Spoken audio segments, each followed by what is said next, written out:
तो पहली बात मैं पहले बता रहा हूँ, क्लास के साथ जैसे मान लो क्लास हो जाता है, जाके दृष्टि वेबसाइट पे जाके एनसीईआरटी वाला टेस्ट लगाया करो जाके।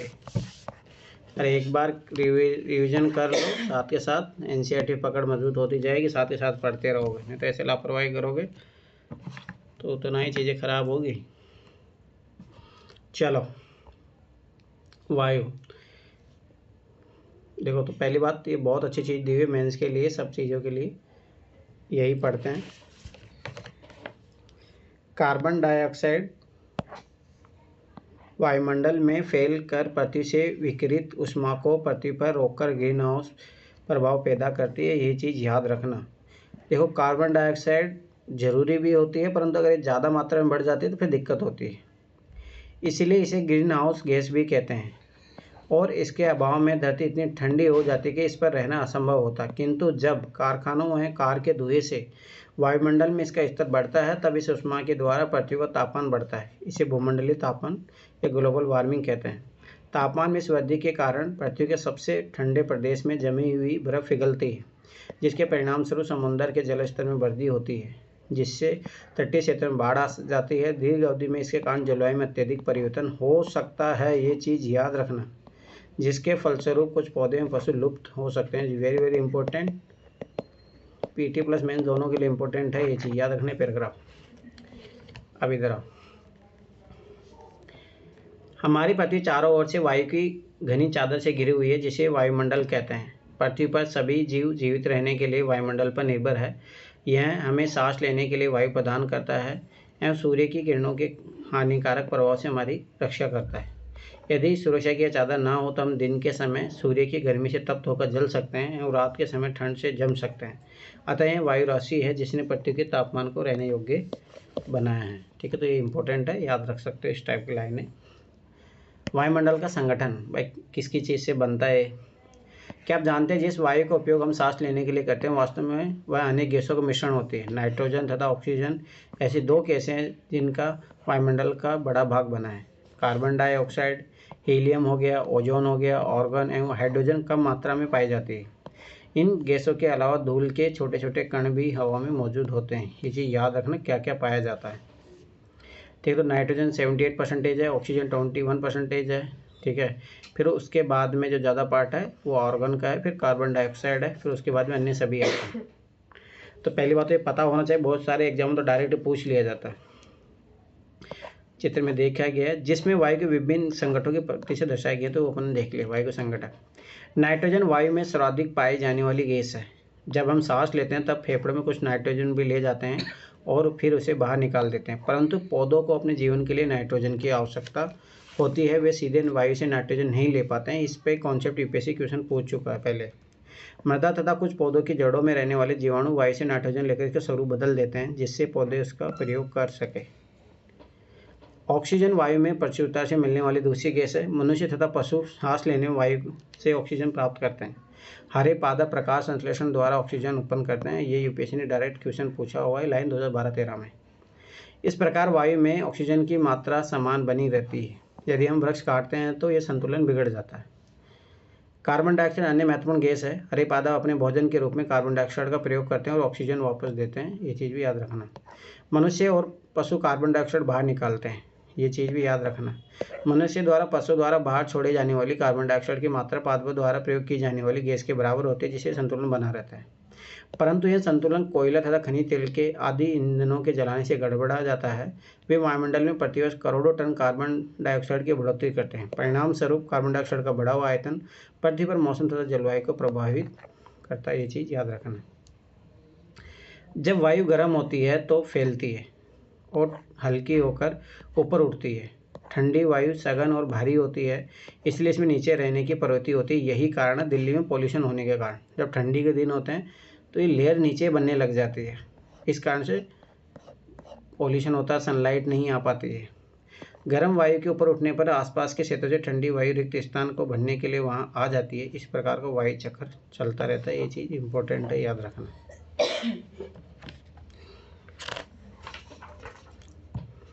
अब देखो, ये यूपीएससी 2022 में क्वेश्चन पूछा था इसी पे। वायुमंडल की संरचना। हमारा वायुमंडल 5 परतों में विभाजित है, जो पृथ्वी की सतह से आरंभ होती है। यह सौभमंडल, समताप मंडल, मध्य मंडल, बाह्य मंडल एवं बहिर्मंडल। तो ये चीज़ याद रखना, is very very important diagram, UPSC ने क्वेश्चन पूछा डायरेक्ट। देखो वायुमंडल की परतें सौभमंडल, याद रखना कि माउंट एवरेस्ट जो है इसकी ऊंचाई को पार नहीं किया है, तो सौभमंडल में ही है वो, ठीक है। फिर हवाई जहाज जहाँ उड़ते हैं वो समताप मंडल है, याद रखना। ओजोन लेयर भी यहीं पाई जाती है, समताप लेयर में। ये क्वेश्चन पूछे हुए हैं यूपीएससी ने। फिर मध्य मंडल आता है, फिर बाह्य मंडल आता है, बहिर्मंडल आता है। ये थोड़ा थोड़ा आइडिया होना चाहिए कितने किलोमीटर तक क्या क्या रहता है, ठीक है। वो इधर पढ़ेंगे भी अपन। सौभमंडल, यह परत वायुमंडल की सबसे महत्वपूर्ण परत है। इसकी औसत ऊंचाई 13 किलोमीटर है। हम इसी मंडल में मौजूद वायु में सांस लेते हैं। मौसम की लगभग सभी घटनाएं, जैसे याद रखना वर्षा हो गया, कोहरा हो गया, ओला वर्षण, इसी परत के अंदर होते हैं। ये चीज़ पता होना चाहिए किस परत में कौन सी क्या चीज़ें हो रही है। समताप मंडल, सौभमंडल के ऊपर का भाग समताप मंडल कहलाता है। यह लगभग 50 किलोमीटर की ऊंचाई तक फैला है। यह परत बादलों एवं मौसम संबंधी घटनाओं से लगभग मुक्त होती है। इसी कारण से यहाँ पे वायुयान उड़ते हैं। इसके फलस्वरूप यहाँ की परिस्थितियाँ हवाई जहाज उड़ाने के लिए आदर्श होती है। यही यूपीएससी ने 2013-14 में क्वेश्चन पूछा था डायरेक्ट। समताप मंडल की एक महत्वपूर्ण विशेषता यह है कि इसमें ओजोन गैस की परत भी होती है। यह परत ये भी पूछा हुआ 2012-13 में। परत सूर्य से आने वाली हानिकारक गैसों से हमारी रक्षा करती है, ये चीज़ याद रखना। फिर आता मध्य मंडल, यह वायुमंडल की तीसरी परत है। ये समताप मंडल के ठीक ऊपर होती है। ये लगभग 80 किलोमीटर की ऊंचाई तक फैली है। अंतरिक्ष से प्रवेश करने वाले उल्कापिंड इस परत में आने पर जल जाते हैं, ये चीज़ याद रखना। बाह्य वायुमंडल, बाह्य वायुमंडल में बढ़ती ऊंचाई के साथ तापमान अत्यधिक तीव्रता से बढ़ता है, ये चीज़ याद रखना। आयन मंडल इस परत का एक भाग है।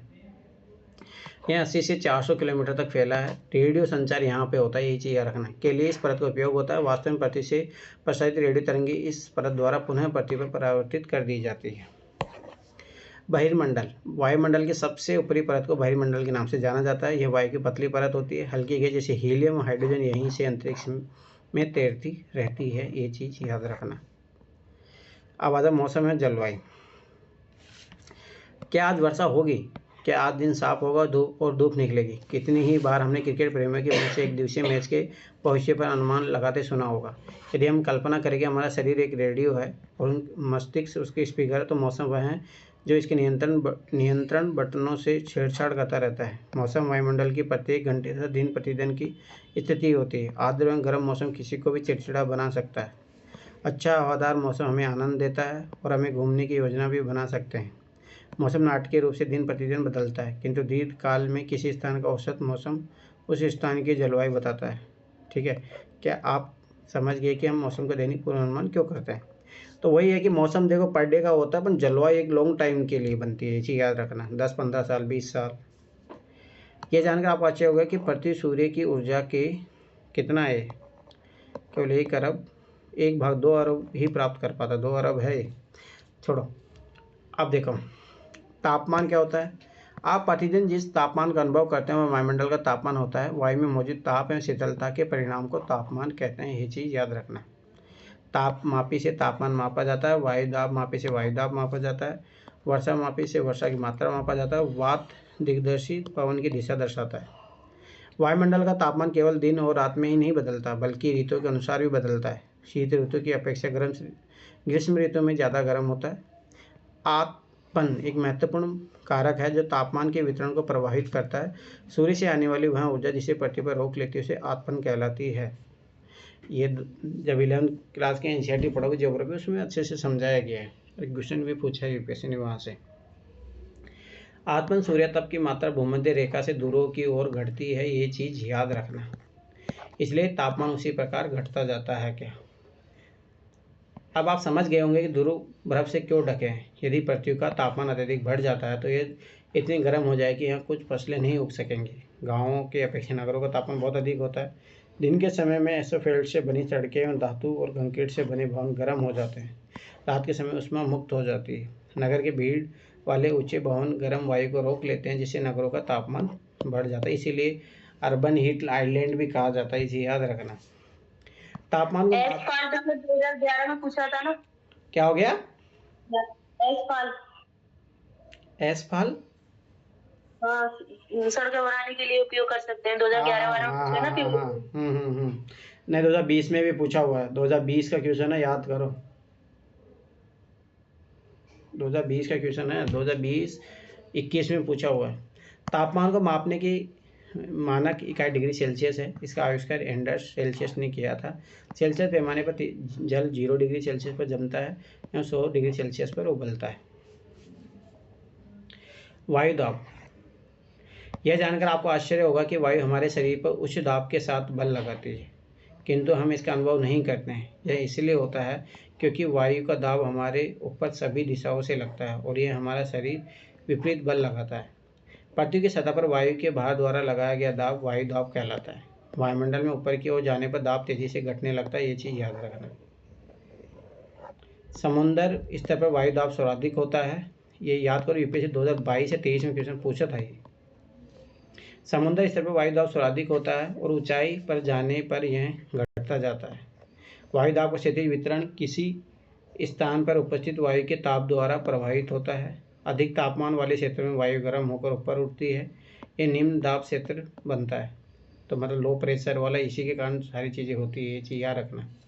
निम्न दाब बादल युक्त आकाश में नम मौसम के साथ जुड़ा होता है, जहाँ लो प्रेशर बनता है। जहाँ हाई प्रेशर रहेगा, याद रखना, उससे बरसात नहीं होती, ये भी क्वेश्चन पूछा हुआ है। कम तापमान वाले क्षेत्रों की वायु ठंडी होती है, जिसके फलस्वरूप यह भारी होती है और ये भारी वायु निमज्जित होकर उच्च दाब क्षेत्र बनाती है। उच्च दाब के कारण स्पष्ट एवं स्वच्छ आकाश होता है। वायु सदैव उच्च दाब क्षेत्र से निम्न दाब क्षेत्र की ओर गमन करती है, ये चीज़ पता होनी चाहिए। क्या आप जानते हैं कि चांद पर वायु नहीं है, अतः वहाँ वायु दाब भी नहीं है। अंतरिक्ष यात्री जब चांद पर जाते हैं तो वे विशेष रूप से सुरक्षित हवा से भरी हुई अंतरिक्ष पोशाक पहनते हैं। यदि वे इस अंतरिक्ष पोशाक को न पहने तो अंतरिक्ष यात्रियों के शरीर द्वारा विपरीत बल लगने के कारण उनकी रक्त शिराएं फट सकती है, जिसके अंतरिक्ष यात्री रक्त स्त्रावित हो सकते हैं, इसे याद रखना। पवन का नाम उसके आने की दिशा के आधार पर निर्धारित होता है। उदाहरण के लिए पश्चिम से आने वाली पवन को पश्चिमी या पछुआ पवन कहते हैं, ये भी क्वेश्चन पूछा हुआ है। पवन उच्च दाब क्षेत्र से निम्न दाब क्षेत्र की ओर वायु की गति को पवन कहते हैं, तो ये चीज़ रखना। हाई प्रेशर से लो प्रेशर की तरफ हवा चलती है, पवन कहते हैं। आप पवन को काम करते देख सकते हैं, जब यह सड़क पर गिरी पत्तियों को उड़ाती है अथवा तूफान के समय पेड़ों को उखाड़ देती है। कभी कभी जब पवन धीरे बहती है तो आप इसे महीन धूल या धुएं को उड़ाते देख सकते हैं। कभी कभी पवन इतनी तेज होती है कि इसके विपरीत दिशा में चलना कठिन हो जाता है। आपको अवश्य अनुभव किया होगा कि तेज पवन में छाता लेकर चलना आसान नहीं है। 3 अन्य उदाहरण सोचिए जब तेज पवन के कारण आपके लिए समस्या उत्पन्न हुई है। पवन की मुख्यतः 3 प्रकारों में विभाजित किया जा सकता है। इज़ वेरी वेरी इम्पोर्टेंट, ठीक है। ये मेंस के लिए, पीटी के लिए, दोनों के लिए इम्पोर्टेंट है। ये क्वेश्चन बने हुए हैं। स्थायी पवनें, व्यापारिक पश्चिमी एवं पूर्वी पवनें स्थायी पवनें हैं। ये वर्ष भर लगातार नीचे दिशा में चलती रहती है। फिर मौसमी पवनें, ये पवनें विभिन्न ऋतुओं में अपनी दिशा बदलती रहती है। भारत में मानसूनी पवनें। स्थानीय पवनें क्या होते हैं? वे पवनें किसी छोटे क्षेत्र में वर्ष या दिन के किसी विशेष समय में चलती है। उदाहरण के लिए स्थल एवं समुद्र शरीर। इस पर यूपीएससी ने क्वेश्चन पूछा बहुत बार कि आपको भारत के उत्तर क्षेत्र कई गर्म एवं शुष्क स्थानीय पवन याद है, जिसे लू कहते हैं। अब देखो प्रमुख वायुदाब पेटियाँ। सबसे मेन एक चीज़ याद रखना, ये क्वेश्चन पीटी और मेन दोनों के लिए डायग्राम याद होना ही चाहिए, ठीक है। अब देखो यह भूमध्य रेखीय निम्न दाब, ठीक है।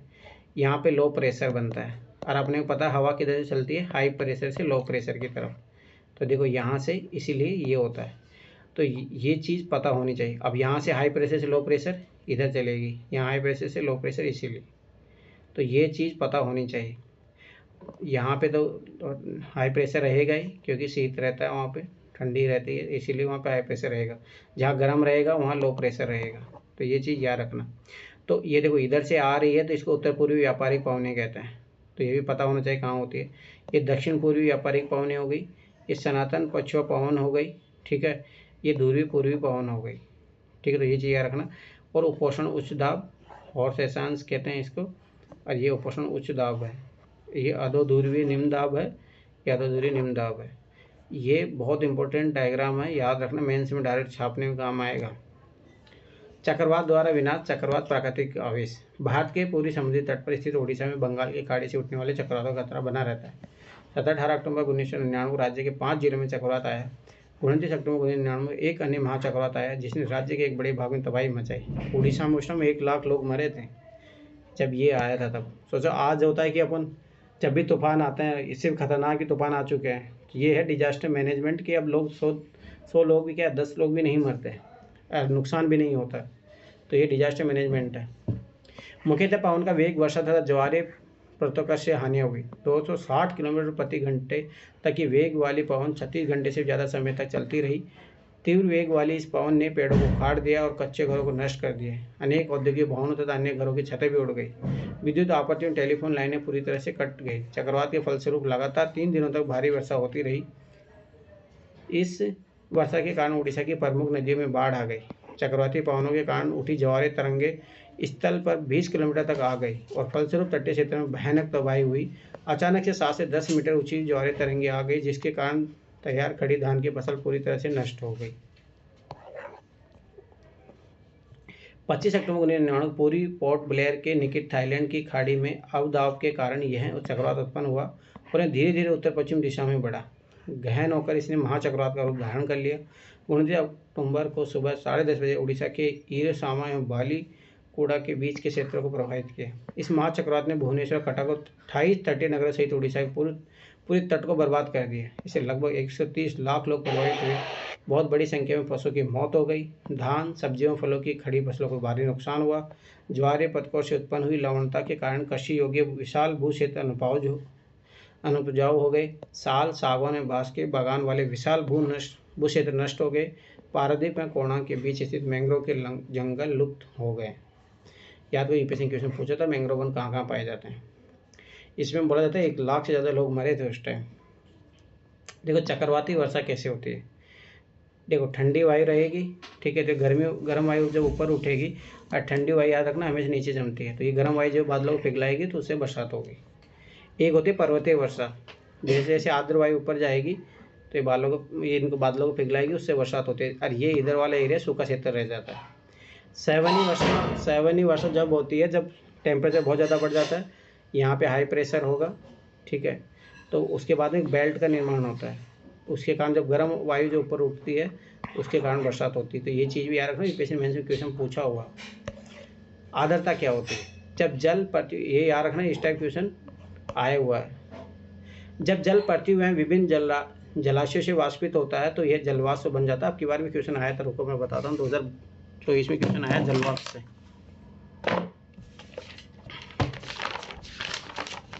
जलवाष्प से क्वेश्चन आया था और 2022-23 में भी आया हुआ है।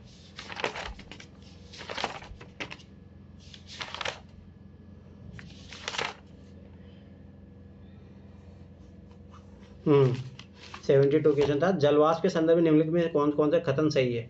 यह एक गैस है, इसकी मात्रा ऊंचाई के साथ घटती है या दूरों पर इसका प्रतिशत अधिकतम होता है। तो ये चीज़ याद रखना, इसमें देखो इसी में आंसर दिया होगा। देखो जलवाष्प बन जाता है, वायु में किसी भी समय जलवाष्प की मात्रा को आर्द्रता कहते हैं। जब वायु में जलवाष्प की मात्रा अत्यधिक होती है तो हम उसे आर्द्र दिन कहते हैं। जैसे जैसे वायु गर्म होती जाती है जलवाष्प धारण करने की क्षमता बढ़ती जाती है। ये चीज़ याद रखना। और इस प्रकार यह और अधिक आर्द्र हो जाती है। आर्द्र दिन में कपड़े सूखने में काफ़ी समय लगता है, हमारे शरीर से पसीना आसानी से नहीं सूखता और हम असहज महसूस करते हैं। जब जलवाष्प ऊपर उठता है तो ठंडा होना शुरू हो जाता है। जलवाष्प संघनित होकर ठंडा होकर जल की बूंदें बनाते हैं। बादल इन्हीं जल बूंदों का एक समूह होता है। जब जल की ये बूंदें इतनी भारी हो जाती है कि वायु में तैर न सके तब वे वर्षण के रूप में नीचे आ जाती है। आकाश में उड़ते हुए जेट हवाई जहाज अपने पीछे सफ़ेद पथ चिन्ह छोड़ते हैं। इनके इंजनों से निकली नमी संघनित हो जाती है। वायु के गतिमान न रहने की स्थिति में संघनित नमी कुछ देर तक पथ के रूप में दिखाई देती है। पृथ्वी पर जल के रूप में गिरने वाला वर्षा कहलाता है। ज़्यादातर भौम जल वर्षा जल से ही प्राप्त होता है। पौधे जल संरक्षण में मदद करते हैं। जब पहाड़ी पार्श्वों से पेड़ काटे जाते हैं वर्षा जल अनावृत पहाड़ों से नीचे बहता है और निचले इलाकों में बाढ़ का कारण बनता है। किरणों आधार पर वर्षा के 3 प्रकार होते हैं, सवनी वर्षा, पर्वतीय वर्षा, चक्रवाती वर्षा, जो अपन इधर देखें। अब देखो जो क्वेश्चन आया था, यह एक गैस है, ठीक है, जिसकी मात्रा ऊंचाई के साथ घटती है। ये बात सही है, ठीक है। दूसरा था इसका स्टेटमेंट, दूरों पर इसका प्रतिशत अधिकतम होता है। नहीं, दूरों पर तो ऐसे जलवाष्प बना ही नहीं रहेगा, तो ये स्टेटमेंट गलत था। इसका पहला आंसर सही था। आगे भी आएगा, ये एनसीईआरटी में भी आया जलवाष्प वाला, पर ये क्वेश्चन यहाँ से बना हुआ है। पौधे तथा जीव जंतुओं के जीवित रहने के लिए वर्षा बहुत महत्वपूर्ण है। इससे धरातल का ताज़ा जल प्रदान होता है। यदि वर्षा कम हो तो जल की कमी तथा सूखा हो जाता है। इसके विपरीत अगर वर्षा अधिक होती है तो बाढ़ आ जाती है। वर्षण के रूप में हिम, सहिम, वृष्टि तथा ओला है। इसी याद रखना, इसमें ऑब्जेक्टिव क्वेश्चन होगा। चलो, हाँ नगीना बताइए, वायुमंडल में कौन सी गैस हरित ग्रह प्रभाव पैदा करती है? CO2। Carbon dioxide. ठीक है। वायुमंडल क्या है? पूजा, कौन कौन है यहाँ पे? प्रीति, नगीना, शिवानी, छोटी, तरुणम। चलो ठीक है। प्रीति बताइए, वायुमंडल क्या है?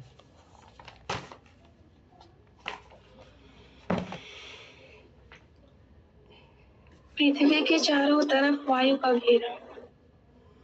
अच्छा, वायुमंडल का अधिकतर भाग किन दो गैसों से बना है बताइए प्रीति?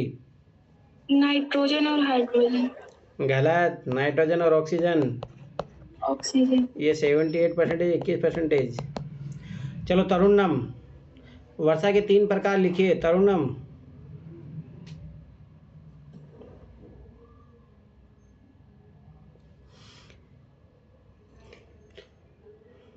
छोटी तुम बताओ, वर्षा के सर, चक्रवाती वर्षा, पर्वतीय वर्षा और संवाहिनी वर्षा। चक्रवात वाली होगी, चक्रवर्ती नहीं, चक्रवाती वर्षा। चलो ठीक है। वायुदाब क्या होता है? तरुणम बताइए, वायुदाब क्या है और मौसम किसे कहते हैं? बताओ दोनों क्वेश्चन।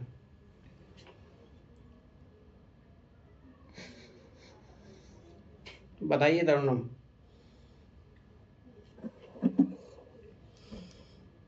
सर, वायु जो है हमारे शरीर पर उच्च दाब के साथ बल लगाती है। अच्छा, और मौसम किसे कहते हैं? मौसम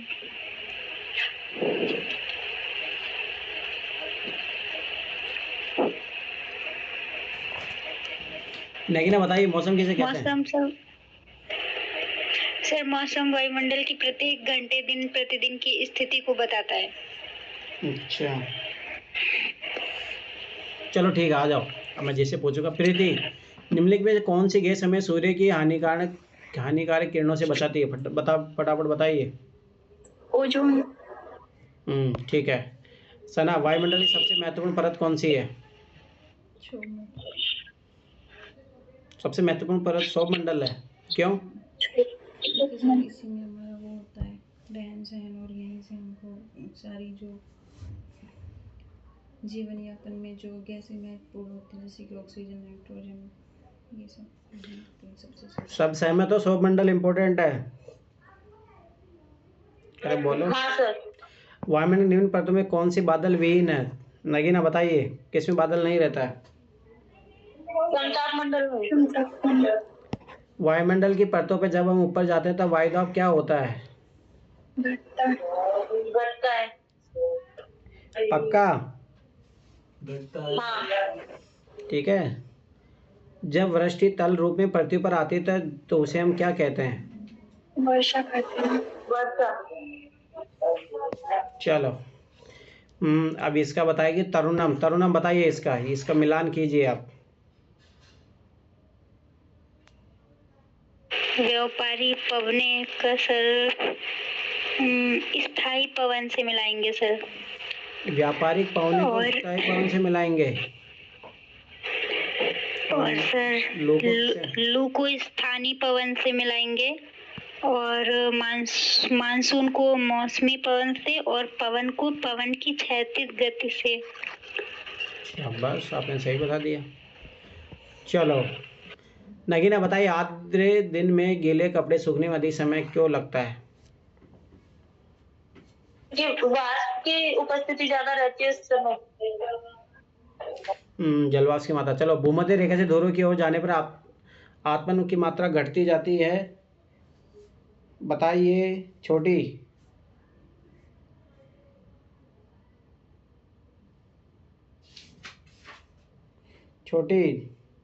सना बताइए। इस क्वेश्चन में फंसोगे सब लोग, मुझे पता है। आजकल क्या होता है? अरे बता देता हूँ उस टाइम आत्मन कौन, सूर्य की जो किरणें पड़ती है उसको आत्मन कौन बोलते हैं? सर मैं बताऊं? बताओ।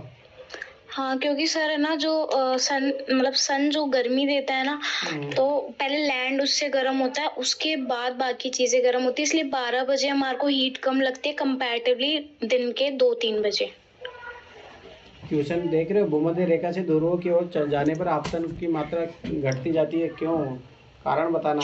आप जो लॉजिक बता रहे आपतन मतलब मेरे को तो यही समझ आया कि शायद कंडक्शन की बात हो रही है यहाँ पे। सर मैं बताऊं? हाँ बताओ। सर आपतन सूर्य तप की मात्रा भूमध्य रेखा से ध्रुवों की ओर घटती जाती है, इसलिए तापमान उसी प्रकार घटता जाता है। सूर्य की किरणों की प्रक्षेपण में वृद्धि होती है। दोनों कारण। चलो नेक्स्ट चैप्टर है जल। इज इम्पोर्टेंट चैप्टर, क्योंकि मेंस के लिए बहुत इम्पोर्टेंट चैप्टर है। और मैंने देखा साइंस की एनसीईआरटी में डायरेक्ट वो दिया हुआ है। ठीक है। थल यहाँ पे ना पजल वाले क्वेश्चन दे रखे हैं। क्या हो गया? पजल वाले क्वेश्चन दे रखे हैं। पजल वाले क्वेश्चन दे के रखे कहाँ पे? देखो इसमें ना। अरे इसका क्या करना है? ये कर लो ऐसे। देखो, एक भारतीय ऑक्सीजन प्रदान करने का साधारण गुण रखता है। ठीक ही है ये। आप कर सकते हो, अब वो वाली बात है। वो ना जो ऐप है ना, उसमें एनसीईआरटी समाधान भी दिया है, तो वहाँ से देख के फिर कर सकते हैं। अब इतनी सारी चीज़ें वो क्वेश्चन भी तो इसका क्वेश्चन तो ऐसे ये क्वेश्चन टाइप से बनाए गए हैं। इसका क्वेश्चन और क्वेश्चन आ गए हैं, तो बना सकते हो, तो खुद से एक बार पढ़ोगे तब उसमें बना लेना। रोज जो मैंने ऐप बताया ना, उसमें दिया भी है सॉल्यूशन, तो वहाँ पे भी आपको मिल जाएगा। थलशाला क्या होती है? छोटे घर के पौधे रखने का कृत्रिम अहाता होता है। ठीक है, तो इस टाइप से पूछ सकता है। ठीक है, देखो ये रहा, ये थलशाला होती है।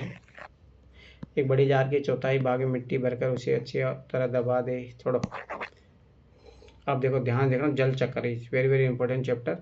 जल के बारे में सोचने पर आपके मस्तिष्क में क्या चित्र बनते हैं? आप नदी, जलप्रपात, वर्षा की रिमझिम, अपने नल के जल के बारे में सोचने लगते हैं।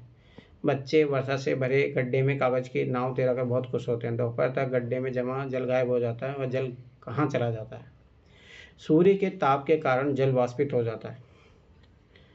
ठंडा होने पर जलवाष्प संघनित होकर बादलों का रूप ले लेता है, और यहाँ से यह वर्षा हिम तथा हिम वृष्टि के रूप में धरती या समुद्र पर नीचे गिरता है।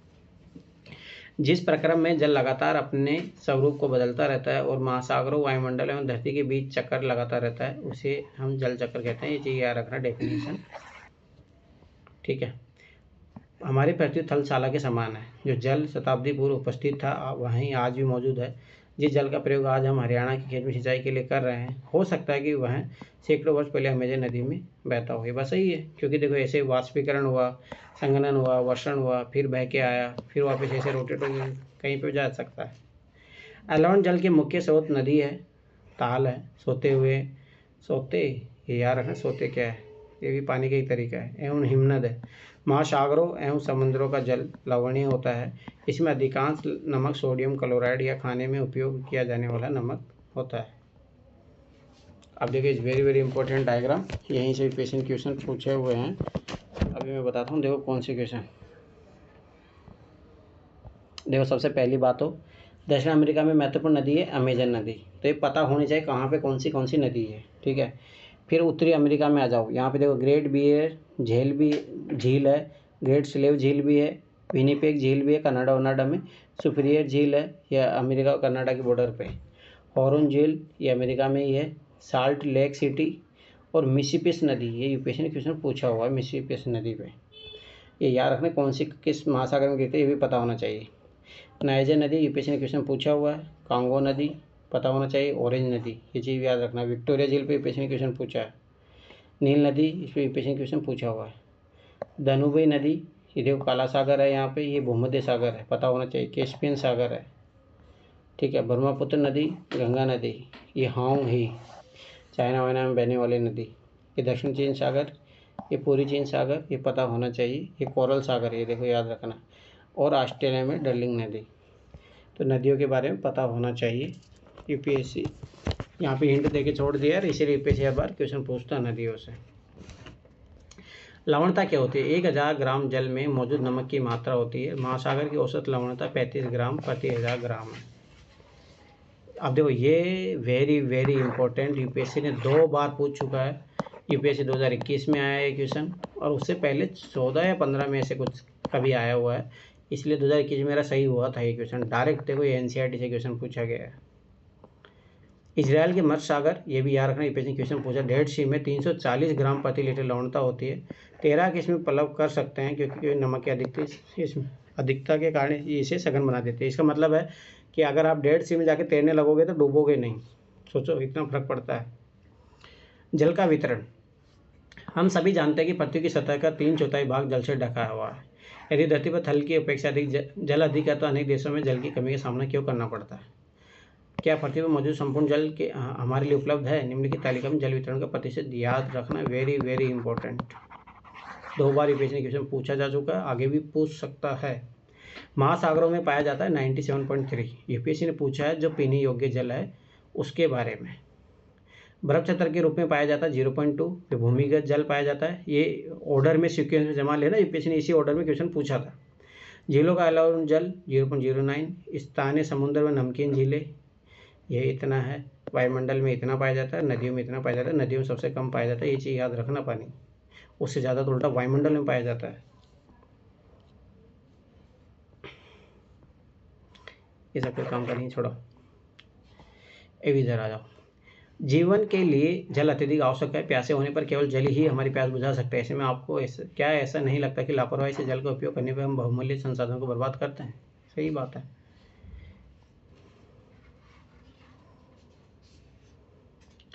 याद रखना 22 मार्च को विश्व जल दिवस के रूप में मनाया जाता है, जब जल संरक्षण की विभिन्न विधियों को प्रबलित किया जाता है। महासागरीय परिसंचरण, यूपीएससी ने क्वेश्चन पूछा हुआ है। समुद्री तट पर नंगे पैर चलने से कुछ जादुई सी अनुभूति होती है। पुलिन पर नम बालू, ठंडी पवन, समुद्री पक्षी, वायु में लवणीय गंध एवं लहरों का संगीत, सब कुछ सम्मोहित करने वाला प्रतीत होता है। ताल एवं झील के शांत जल के विपरीत महासागरीय जल हमेशा गतिमान रहता है, यह कभी शांत नहीं रहता है। महासागरों की गतियों को इस प्रकार वर्गीकृत कर सकते हैं, जैसे तरंगे हो गई, ज्वार भाटा हो गए एवं धाराएं हो गई।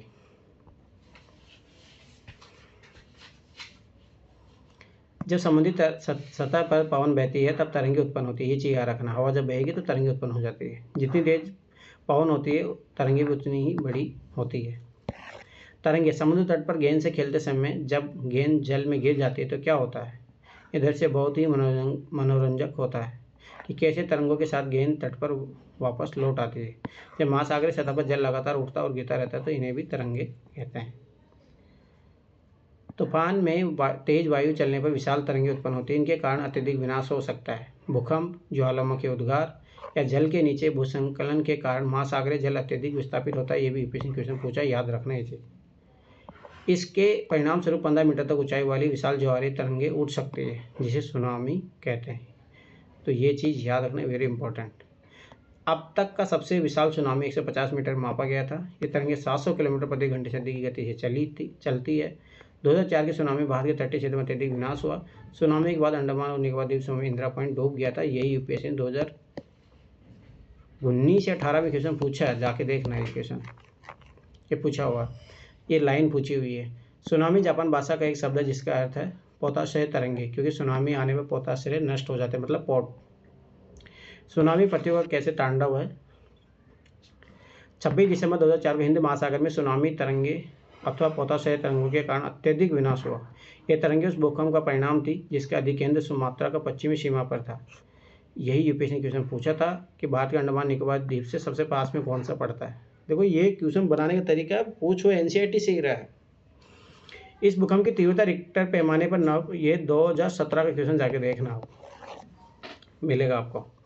तीव्रता रिक्टर पैमाने पर 9.0 मापी गई थी।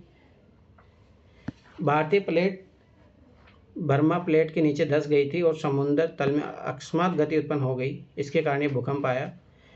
महासागरीय तल लगभग 10 से 20 मीटर तक विस्थापित हो गया और नीचे की दिशा में झुक गया। इस विस्थापन के कारण नियमित अंतराल को भरने के लिए विशाल मात्रा में महासागरीय जल उसी ओर बहने लगा। फलस्वरूप दक्षिण पूर्वी एशिया के समुद्री तटों से जल हटने लगा। भारतीय प्लेट के बर्मा की प्लेट के नीचे चले जाने पर जल वापस समुद्र तट की ओर लौटा।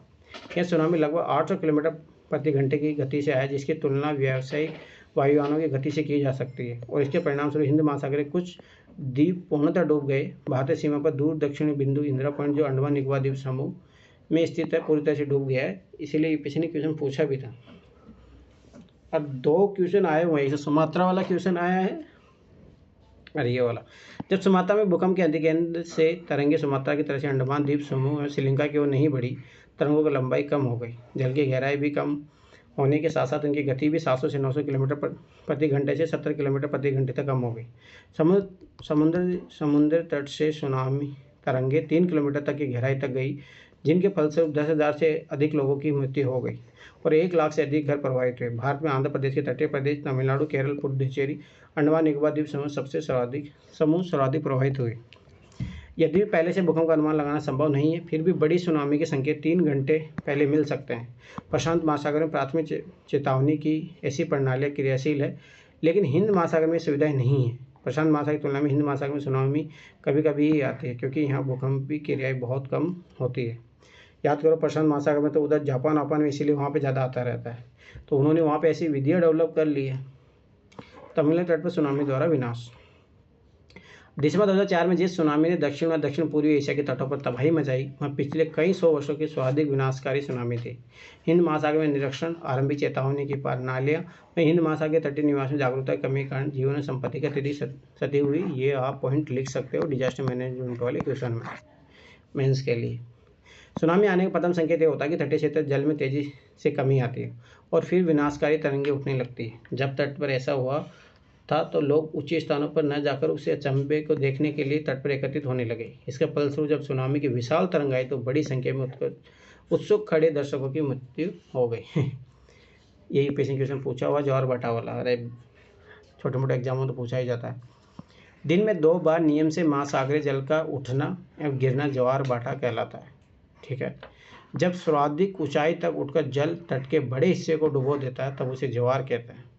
जब जल अपने निम्नतम स्तर तक आ जाता है, तट से पीछे चले जाता है, इसे भाटा कहते हैं। ये चीज़ याद रखना।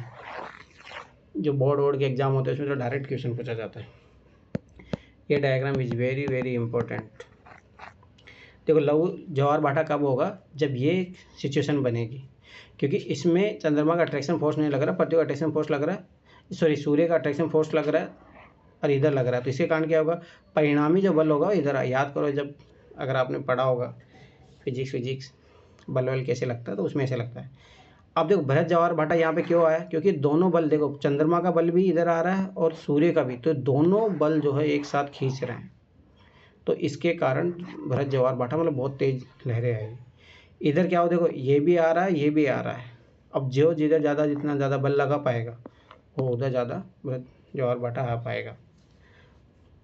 सूर्य और चंद्रमा के शक्तिशाली गुरुत्वाकर्षण बल के कारण पृथ्वी की सतह पर ज्वार भाटे आते हैं। जब पृथ्वी का जल चंद्रमा के निकट होता है तो समय चंद्रमा के गुरुत्वाकर्षण बल से जल अभिकर्षित होता है, जिसके कारण उच्च ज्वार आते हैं। ये चीज़ याद रखना। पूर्णिमा और अमावस्या के दिनों में सूर्य, चंद्रमा, पृथ्वी तीनों एक सीधी, याद रखना कब, तीनों एक सीधी सिद्ध में होते हैं और इस समय सबसे ऊंचे ज्वार उठते हैं। इस ज्वार को बृहद ज्वार कहते हैं। लेकिन जब चांद अपने प्रथम एवं अंतिम चतुर्थांश में होता है तो चांद और सूर्य गुरुत्वाकर्षण बल विपरीत दिशाओं में महासागरीय जल पर पड़ता है। परिणाम स्वरूप निम्न ज्वार भाटा आता है। ऐसे ज्वार को लघु ज्वार भाटा कहते हैं, तो ये पता होना चाहिए। उच्च ज्वार नौ संचालन में सहायक होता है। ये जल स्तर के तट की ऊंचाई तक पहुंचाते हैं। ये जहाज़ को बंदरगाह तक पहुंचाने में सहायक होते हैं। उच्च ज्वार मछली पकड़ने में मदद करते हैं। उच्च ज्वार के दौरान अनेक मछलियाँ तट के किनारे आ जाती है। इसके फलस्वरूप मछुआरों बिना कठिनाई के मछलियाँ पकड़ पाते हैं। कुछ स्थानों पर ज्वार भाटे से होने वाले जल के उतार चढ़ाव को बहुत विद्युत उत्पन्न करने के लिए भी किया जाता है। तो ये याद रखने की क्या इम्पोर्टेंस है ज्वार भाटे का, मेंस के लिए याद रखना। ठीक है। महासागरीय धाराएं, यह भी यूपीएससी क्वेश्चन पूछा मेंस में 2022 का या 23 का क्वेश्चन देखना। महासागरीय धाराएं निश्चित दिशा में महासागरीय सतह पर नियमित रूप से बहने वाली जल की धाराएं होती हैं। महासागरीय धाराएं गर्म या ठंडी हो सकती है। सामान्यतः गर्म महासागरीय धाराएं भूमध्य रेखा के निकट उत्पन्न होती है। याद करो क्यों? क्योंकि वह सनलाइट यहीं पे पड़ती है एवं ध्रुवों की ओर प्रवाहित होती है। तो याद करो क्यों? याद करो कि जब धाराएं होगी तो उधर लो प्रेशर। ठंडी धाराएं ध्रुवों या उच्च अक्षांशों से उष्णकटिबंधीय निम्न अक्षांशों की ओर प्रवाहित होती है। याद रखना ये चीज़। लेब्राडोर महासागरीय धाराएं शीत जल धाराएं होती हैं, जबकि गल्फ स्ट्रीम गर्म जल धाराएं होती हैं। महासागरीय धाराएं किसी क्षेत्र के तापमान को प्रभावित करती है। गर्म धाराओं से स्थलीय सतह का तापमान गर्म हो जाता है। जिस स्थान पर गर्म और शीत जल धाराएं मिलती है वह स्थान विश्व में सर्वोत्तम मत्स्य मतलब मछली का क्षेत्र का उत्पादन बहुत अच्छा होता है। यही यूपीएससी ने पूछा हुआ 2013 या 14 में डायरेक्ट क्वेश्चन पूछा है। जापान के आसपास में उत्तर अमेरिका के पूर्वी तट इसके कुछ उदाहरण है। अब देखो ये मेंस का क्वेश्चन पूछा था 2022 या 23 का पेपर देखना, डायरेक्ट क्वेश्चन पूछा था और यही डायग्राम छाप के आना था उसमें। तो देखो शीत धाराएं कौन सी है, जो ये ब्लू वाली, और गर्म धाराएं कौन सी है, जो लाल वाली है। अब देखो हेमाबोल्ट पेरू धारा, इसी के कारण है ना यहाँ पे मरुस्थल बनता है। जहाँ पे ठंडी धाराएं होगी वहाँ पे मरुस्थल बनेगा, ये चीज़ याद रख लेना, ठीक है। फॉकलैंड धारा, ये ठंडी जो धारा है उनको पहचान लेना। लेब्राडोर हो गया, और जो गर्म होती है उनको कैनरीज धारा, देखो यहाँ पे मरुस्थल बनता है, ठीक है। कैलिफोर्निया धारा हो गई, यहाँ पे पश्चिमी धारा ऑस्ट्रेलिया, तो यहाँ पे भी ऑस्ट्रेलिया में भी डेजर्ट बनता है, ठीक है। तो ये पता होनी चाहिए कौन कौन सी धारा है, क्या है, ठीक है। ये देखो ये भी ठंडी धारा है, यहाँ पे भी बनता है। एक तो ये भी कारण होता है और दूसरा और कारण भी होते हैं। जहाँ गर्म और ठंडी जल धाराएँ मिलती हैं वहाँ कोहरे वाला मौसम बनता है, ये चीज़ भी याद रखना। इसके फल से नौ संचालन में बाधा उत्पन्न होती है। चलो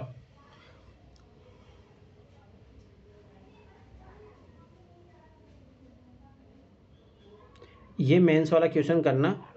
ज्वारे भाटा क्या है तथा कैसे उत्पन्न होता है तथा इसके लाभ भी बताइए, ये कल लिख के लाना।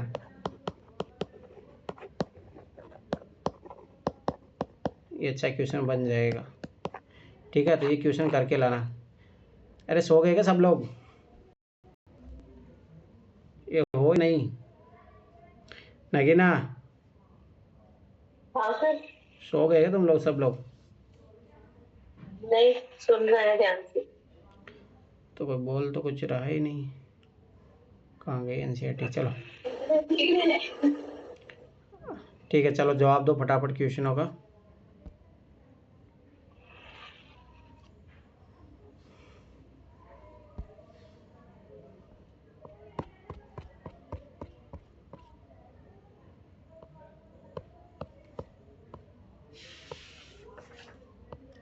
बहुत सारे क्वेश्चन पूछे गए हैं चैप्टर से, इम्पोर्टेंट चैप्टर है पीटी प्लस मेंस दोनों के लिए। चलो बताइए फटाफट से नगीना, वर्षण क्या होता है? वर्षा बादलों से जो पानी नीचे आ रहा है वो वर्षा।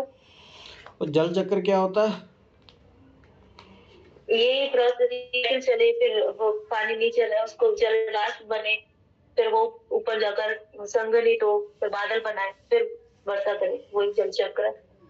ठीक है, छोटी बताइए लहरों की ऊंचाई प्रभावित करने वाले कारक कौन से हैं?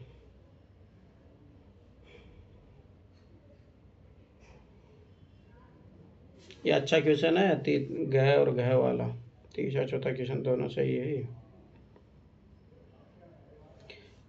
और कौन है? शिवानी? शिवानी भी नहीं है। प्रीति, प्रीति आप जवाब दोगे? प्रीति यस सर।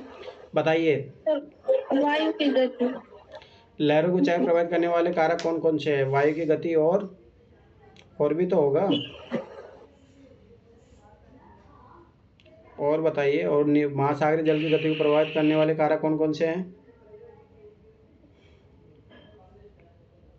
गर्म जल धारा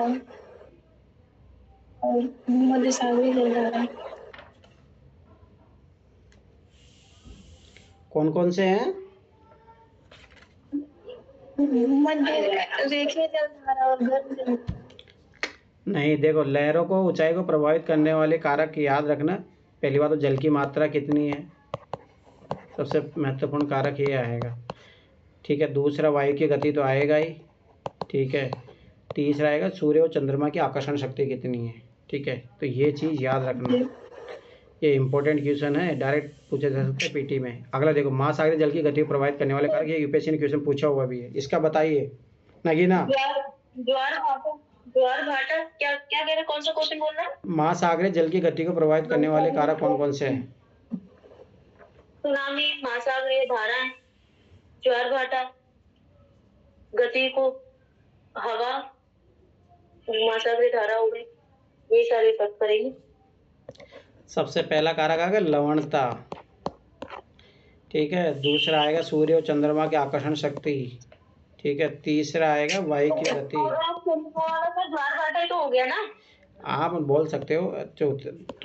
चौथा होगा तापीय अंतर, जितना टेम्परेचर डिफरेंस होता है उससे, और पृथ्वी की घूर्णन गति। अरे यूपीएससी पीटी में क्वेश्चन पूछा हुआ है 2014 का, ठीक है। तो ये मेंस का क्वेश्चन करके आना। ज्वार भाटा क्या था, ये कैसे उत्पन्न होता था, इसके लाभ भी बताइए, ठीक है। नहीं, क्वेश्चन को अच्छा बनाओ, मैं अच्छा क्वेश्चन बनाता हूँ, सुनो। ज्वार भाटा क्या है, सब लिखो। ज्वार भाटा क्या है तथा ये कैसे उत्पन्न होता है तथा इसका समालोचनात्मक परीक्षण कीजिए। समझ में आया? समालोचनात्मक परीक्षण कीजिए इसका, मतलब इसका पॉजिटिव नेगेटिव दोनों बताने हैं आपको।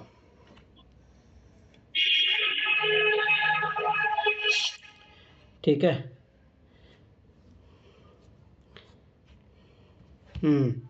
महासागरीय धाराएं क्या होती है नगीना?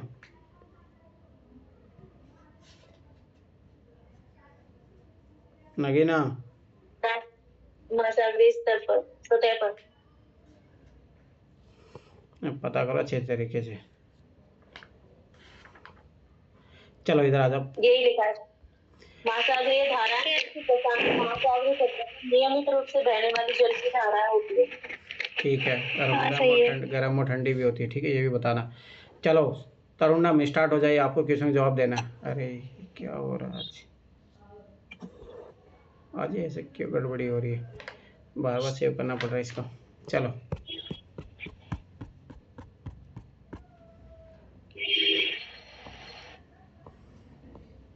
ये दोनों चैप्टर इंपॉर्टेंट थे, मैं पहले बता रहा हूँ। क्वेश्चन पीटी प्लस मेन दोनों में पूछे गए हैं। चलो बताइए तरुणम, वह प्रक्रम कौन सा है जिससे जल लगातार अपने स्वरूप को बदलता रहता है और महासागर वायुमंडल एवं स्थल के बीच चक्कर लगाता रहता है?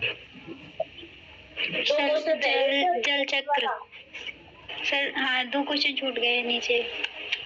अरे वो समुद्र जल नमकीन होता है, जल की गुणवत्ता का ह्रास हो रहा है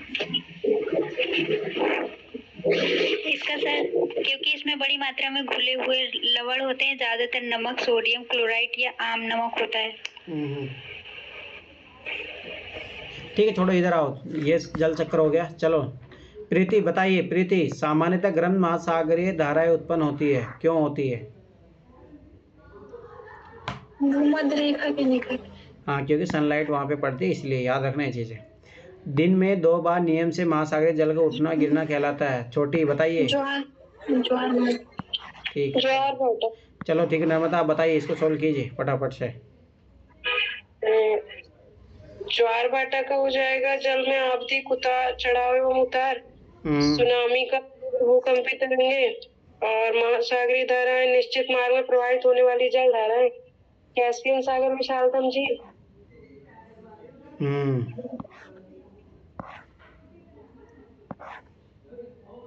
चलो ठीक है, एक बार देख लेते हैं कितना बड़ा क्या है। 1 2 3।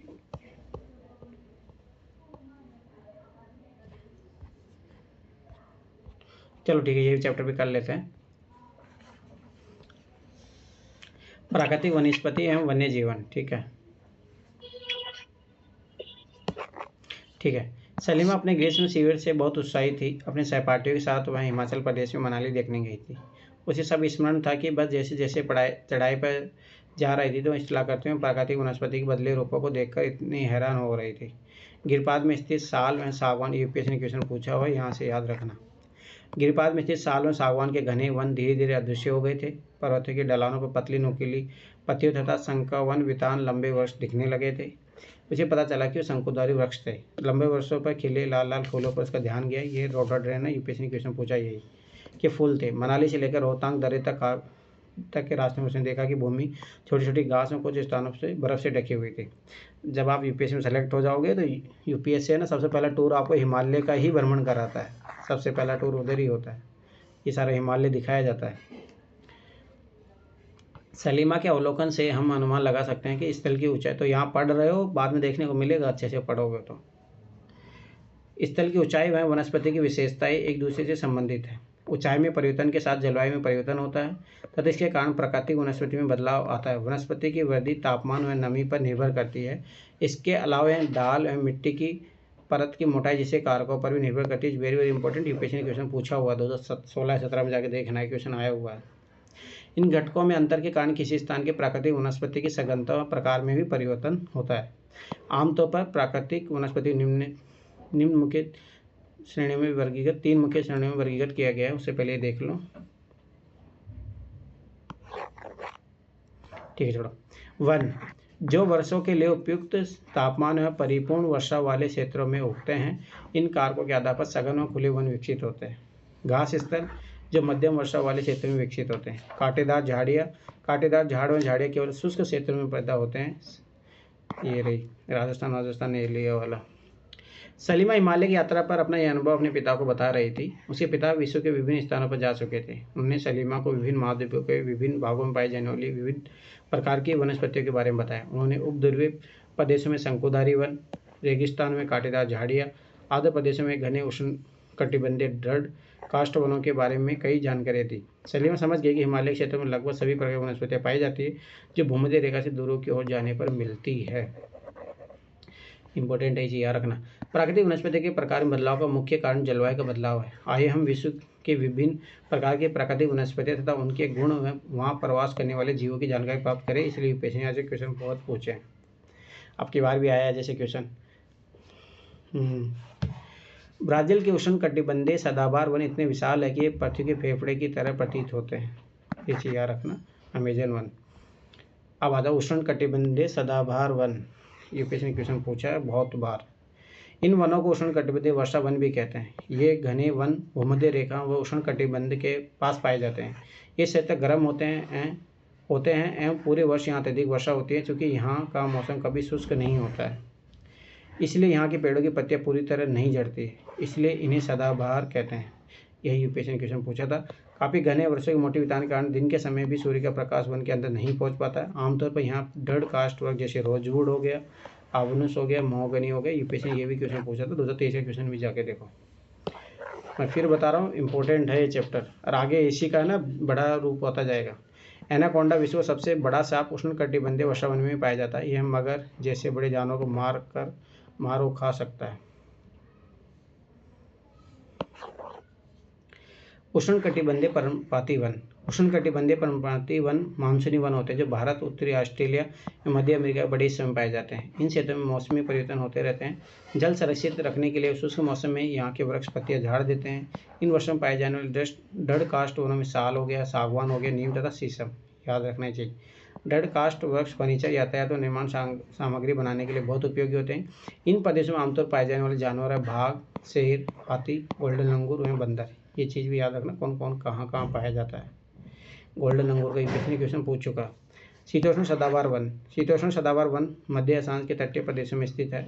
ये सामान्यतः महाद्वीपों के पूर्वी किनारों पर पाए जाते हैं, जैसे दक्षिण पूर्वी अमेरिका, दक्षिण चीन व दक्षिण पूर्वी ब्राज़ील। यहाँ बांज, ये यूपीएससी क्वेश्चन पूछा। चीड़ है, यूकेलिप्टिस जैसे दृढ़ मुलायम दोनों प्रकार के पेड़ पाए जाते हैं।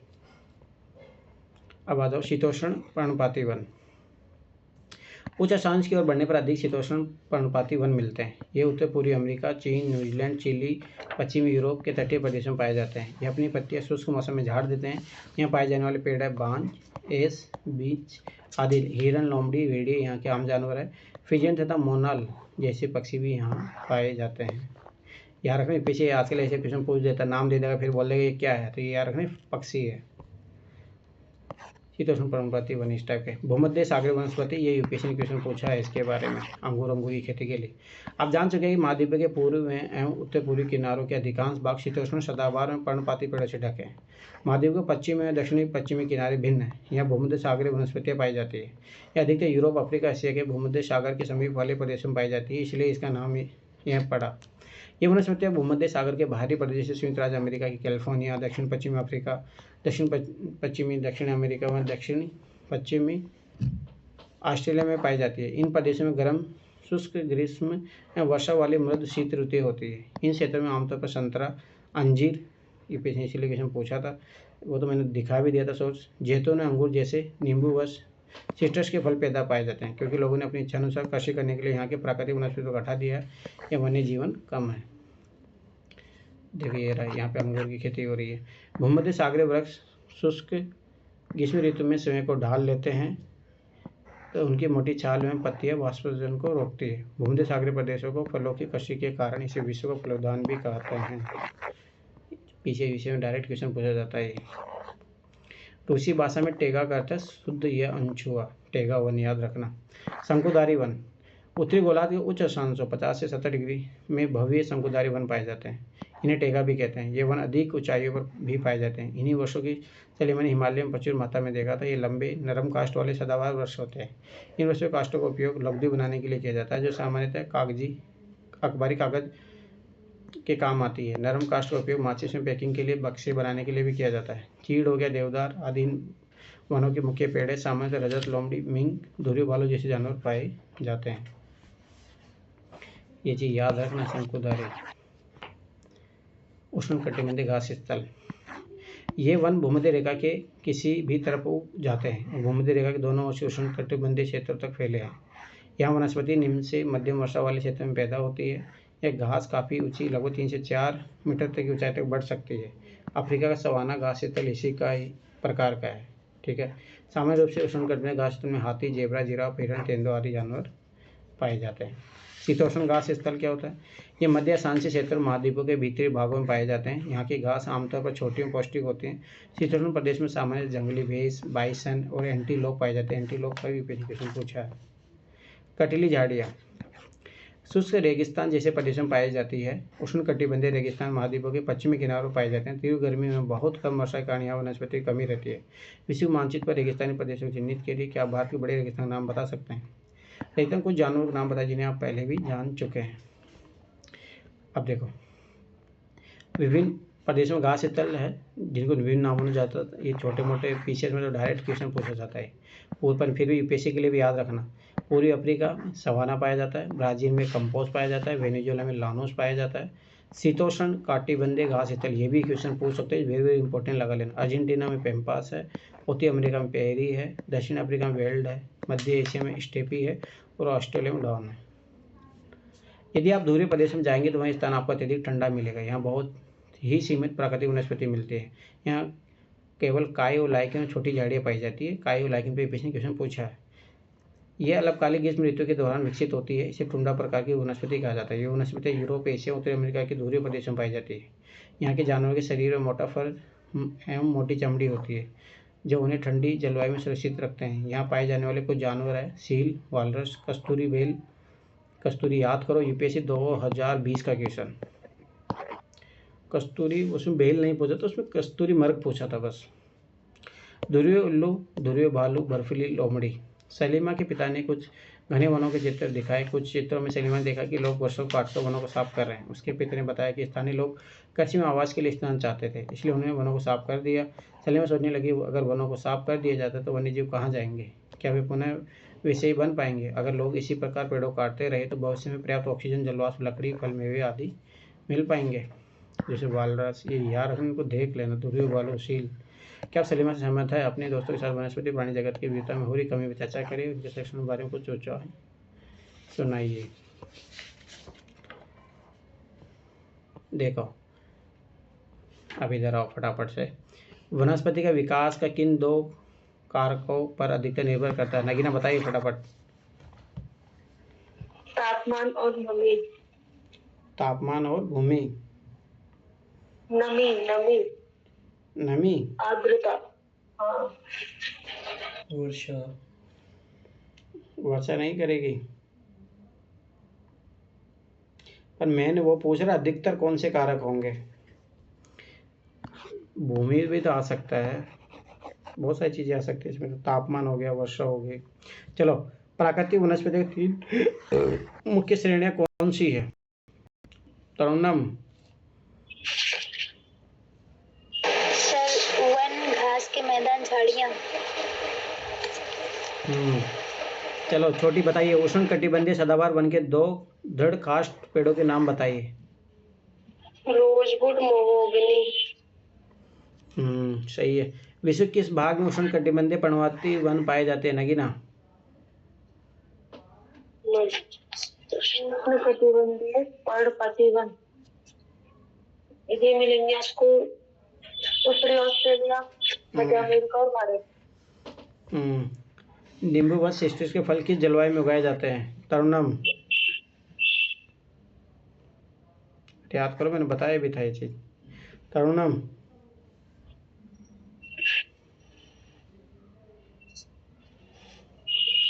अरे भूमध्य सागर जलवायु बताया था ना मैंने। चलो शंकुधारी वन के कोई 4 उपयोग बताइए नगीना।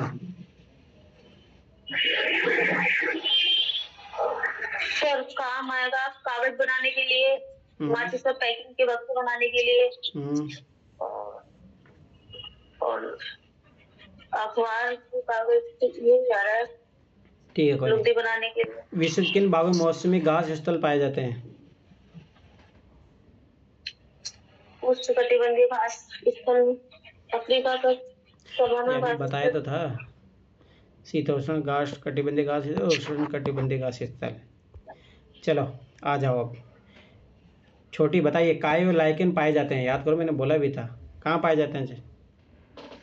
उष्णकटिबंधीय सदाबहार वन। गलत। नगीना, टुंड्रा वनस्पति। अभी मैंने बताया था, मैंने बोला भी था, ये क्वेश्चन पूछा हुआ भी है। टुंड्रा में पाए जाते हैं काय व लाइकेन, याद रखना। चलो कांटेदार झाड़ियाँ कहाँ मिलती है नगीना? रेगिस्तानी जलवायु में, गर्मी में शुष्क रेगिस्तानी जलवायु। और कौन है यहाँ पे? चलो तरुणम बताइए, उष्ण कटिबंधीय सदाबहार वन एक सामान्य जानवर है।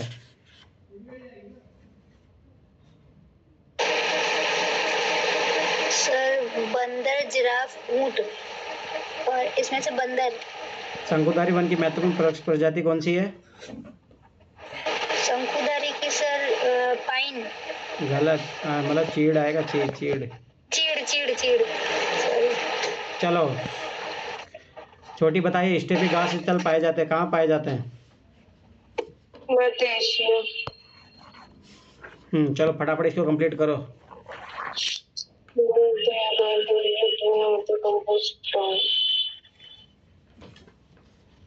देवदार का वृक्ष हो जाएगा उष्णकटिबंधीय पर्णपाती वन। नहीं सॉरी, ये नहीं।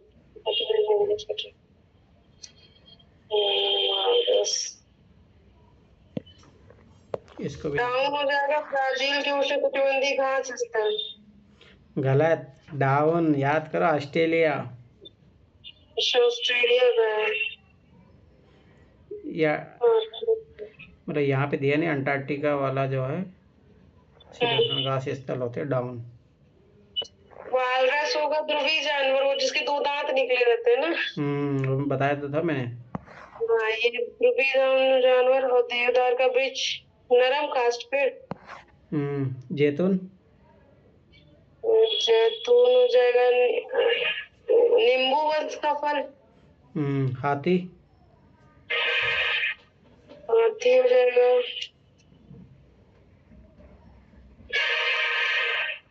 उष्णकटिबंधीय पर्णपाती वन का एक जानवर। कंपोज कहाँ पाया जाता है? कंपोज अंटार्कटिका का शीतोष्ण घास स्थल। ब्राजील ब्राजील के उष्णकटिबंधीय घास स्थल। और डाउन का क्या होगा? अंटार्कटिका शीतोष्ण घास स्थल है ना। अंटार्कटिका साथ गलत दिया था, ऑस्ट्रेलिया का डाउन। चलो, दूसरे प्रदेश में रहने वाले जानवरों की फर और त्वचा मोटी होती है, तो भाई समय सर्दी ज़्यादा पड़ेगी तो इसीलिए मोटी होती है। उष्ण कटिबंधीय पर्णपाती वन शुष्क मौसम में अपनी पत्तियां गिरा देते हैं, तभी तो ताकि जल को सेव कर पाए। नहीं तो अगर सोचो, अगर वो पत्तियां नहीं गिराएंगे तो वो, क्योंकि वाटर की कमी से जहाँ देखो एवरग्रीन फॉरेस्ट पाए जाते हैं वहाँ नहीं गिराते, वहाँ कारण क्या है, हमेशा बरसात होती रहती है। वनस्पति प्रकार और सघनता एक स्थान से दूसरे स्थान पर बदलते रहती है, तो इसके बहुत सारे कारण होते हैं। टेम्परेचर होते हैं, मिट्टी कैसी है, क्लाइमेट कैसा है, वो बहुत सारी चीज़ें रहती है। ठीक है, तो ये क्वेश्चनों के जाके क्वेश्चन लगा लेना, दृष्टि वेबसाइट पे जाके कल ये कंप्लीट कर लेंगे। और जो मेंस वाला क्वेश्चन है वो मैं लिख के लाना सब लोग। चलो ठीक है, बाय बाय, गुड नाइट। और कल हाँ 2019 का ऐसे का सेक्शन ए वाले टॉपिक पढ़ के आना सब लोग, उस पर R&D करके आना। चलो ठीक है, बाय बाय, गुड नाइट, सो जाओ सब लोग।